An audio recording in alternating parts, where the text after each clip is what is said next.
कहते हैं कि मरते समय व्यक्ति की कोई इच्छा प्रबल रहती है तो उसे मुक्ति नहीं मिल पाती है।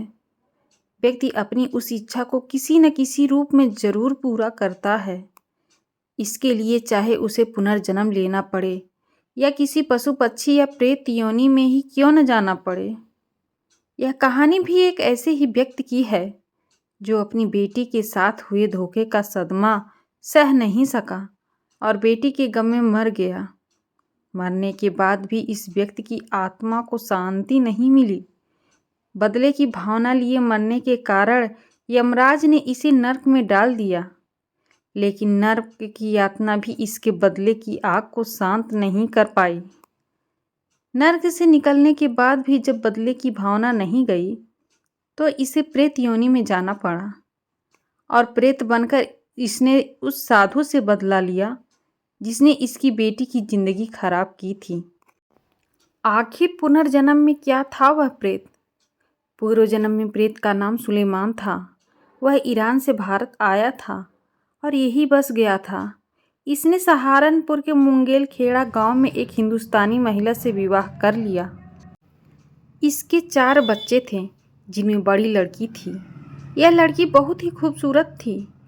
इसके घर के सामने ही एक गंडे ताबीज बेचने वाला एक साधु रहता था। इस साधु ने सुलेमान की बेटी को अपने प्रेम जाल में फंसाकर उससे नाजायज रिश्ता बना लिया।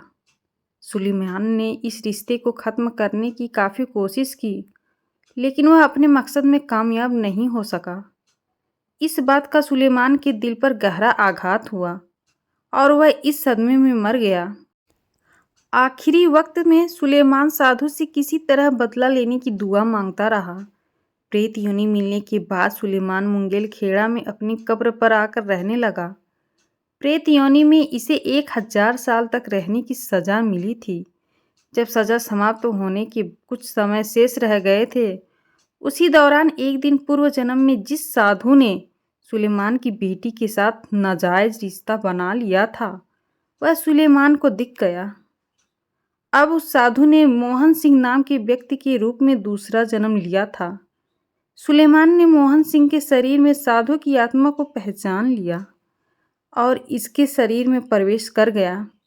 करीब 7 साल तक मोहन सिंह के शरीर में रहकर सुलेमान ने उसे तरह तरह के कष्ट पहुंचाया। इसके बाद मोहन सिंह को सिखों के पूज्य संत राड़े वाले श्री ईश्वर सिंह जी के पास लाया गया। यहाँ मोहन सिंह को सुलेमान के प्रेत से मुक्त कराया गया। मोहन सिंह को जब प्रेत के कब्जे से मुक्त कराने के लिए संत राड़े वाले के पास लाया गया था, उसी समय सुलेमान के प्रेत ने अपने पूर्व जन्म और नर्क की यातनाओं के बारे में बताया था। यह घटना 1968 की है, जिसका उल्लेख परलोक और पुनर्जन्म की सत्य घटनाएं नामक पुस्तक में की गई है। धन्यवाद।